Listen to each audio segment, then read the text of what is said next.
नमस्कार, दिल्ली 24 भारत देख रहे हैं आप। मैं हूं आपके साथ सुरभि राजपूत। बुलेटिन की शुरुआत करते हैं। उत्तर प्रदेश में लोकसभा चुनाव से पहले बयानबाजी तेज हो गई है। सीएम योगी ने कहा है कि शरीयत संविधान से बड़ी नहीं है, ये देश संविधान से चलेगा। शरीयत भारत से बड़ा नहीं हो सकता है। मुस्लिमों को घर मकान सब मिल रहा है, लेकिन वो भारत के कानून को भी तो माने।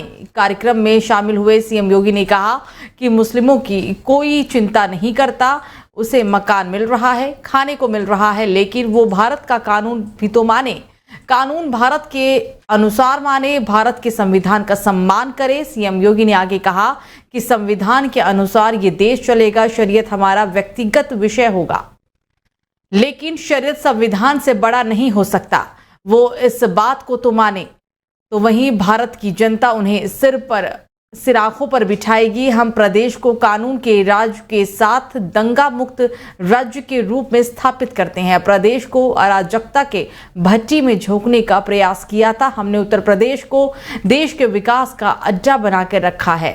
तो दिल्ली के सीएम अरविंद केजरीवाल को गिरफ्तार किए जाने पर विपक्षी दलों के नेता बीजेपी और केंद्रीय एजेंसियों पर हमलावर हैं। आरोप है कि विपक्ष के नेताओं को जानबूझकर निशाना बनाया जा रहा है। इस पर यूपी के उप मुख्यमंत्री केशव प्रसाद मौर्य ने कहा कि एजेंसियां गलत है तो इसका निर्णय अदालत करेगी। विपक्ष अनर्गल प्रलाप ना करे। उप मुख्यमंत्री ने अपने सोशल मीडिया अकाउंट पर लिखा कि लोकसभा चुनाव में जनता द्वारा नकारने जाने से बौखलाकर विपक्षी नेताओं को अनर्गल प्रलाप नहीं करना चाहिए। एजेंसियां गलत है तो अंतिम निर्णय न्यायालय और जनता की अदालत करेगी। इंडी गठबंधन के नेता नहीं, फिर एक बार मोदी सरकार। आपको बता दें कि प्रवर्तन निदेशालय ने अरविंद केजरीवाल को गिरफ्तार कर रिमांड पे ले लिया है। हालांकि केजरीवाल ने स्पष्ट कर दिया है कि वो जेल से ही सरकार चलाएंगे। तो दिल्ली में शराब नीति मामले को लेकर सीएम अरविंद केजरीवाल की गिरफ्तारी के बाद आम आदमी पार्टी के कार्यकर्ता देश भर में प्रदर्शन कर रहे हैं। दिल्ली के सीएम अरविंद केजरीवाल की रिहाई को लेकर गोंडा जिले में आप कार्यकर्ताओं ने कलेक्ट्रेट परिसर में नारेबाजी करते हुए जमकर विरोध किया। तो वहीं पार्टी में आक्रोशित कार्यकर्ताओं ने कहा कि ये इतिहास में पहली बार हुआ है कि किसी सिटिंग सीएम को ईडी ने गिरफ्तार किया है, वो भी तब जब लोकसभा चुनाव की तारीखों का ऐलान किया जा चुका है। जिस पर आम आदमी पार्टी के प्रदेश सचिव दिग्गज पांडे ने कहा है कि ये बीजेपी के इशारे पर मुख्यमंत्री को गिरफ्तार किया गया है। ईडी बीजेपी के एजेंट की तरह काम कर रही है। बीजेपी का ये दाव उल्टा पड़ जाएगा और अरविंद केजरीवाल की गिरफ्तारी बीजेपी के लिए ताबूत की आखिरी कील साबित होगी। और क्या वजह मानते हैं आप? देखिए, गिरफ्तारी के पीछे सीधा सीधा जो सत्तारूढ़ दल है उसका हाथ है और वो नहीं चाहती है कि अरविंद केजरीवाल चुनाव प्रचार में निकलें, प्रचार करें, इन लोगों की सच्चाई को उजागर करें। ये इन लोगों को पसंद नहीं है। देखिए, अरविंद केजरीवाल जो बात करेंगे वो पढ़े लिखों वाली बात करेंगे। इसी से ये लोग घबराए हुए हैं। तो समाजवादी पार्टी के अध्यक्ष अखिलेश यादव ने बीजेपी पर निशाना साधते हुए कहा कि बीजेपी इलेक्टोरल बॉन्ड की मदद से की गई वसूली को छिपाने के लिए विपक्षी नेताओं को निशाना बना रही है।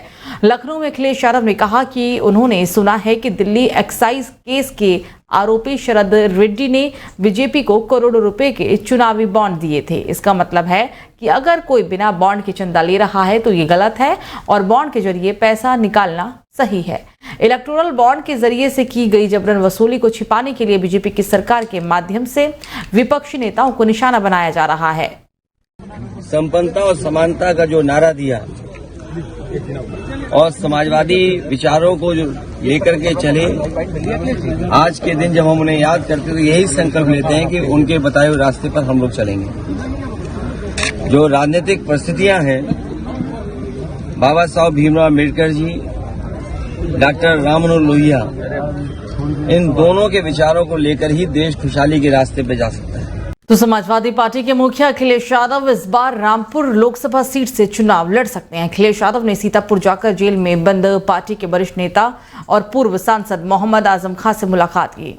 अखिलेश यादव की आजम खां से जेल में मुलाकात के बाद सियासी मायने को लोग अलग अलग तरीके से देख रहे हैं और इस बीच असदुद्दीन ओवैसी की पार्टी AIMIM ने इस मुलाकात को लेकर बड़ा दावा किया है। ओवैसी की पार्टी का दावा है कि अखिलेश यादव इस बार खुद रामपुर की सीट से लोकसभा चुनाव लड़ने की तैयारी में हैं और इसी वजह से उन्होंने सीतापुर जेल जाकर आजम खान से मुलाकात की है। ओवैसी की पार्टी का यह भी दावा है कि आजम खान ने अखिलेश यादव के रामपुर सीट से खुद चुनाव लड़ने की पेशकश को मंजूर कर लिया है और समर्थकों के जरिए चुनाव में पूरी मदद करने का वायदा भी किया है।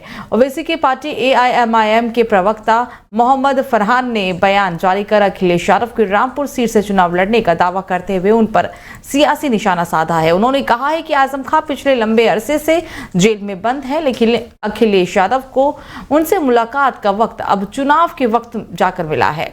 आजम खान से हमदर्दी जताने के लिए नहीं बल्कि रामपुर से अपनी उम्मीदवारी पर मुहर लगवाने और उनसे मदद मांगने के लिए वो सीतापुर जेल गए थे।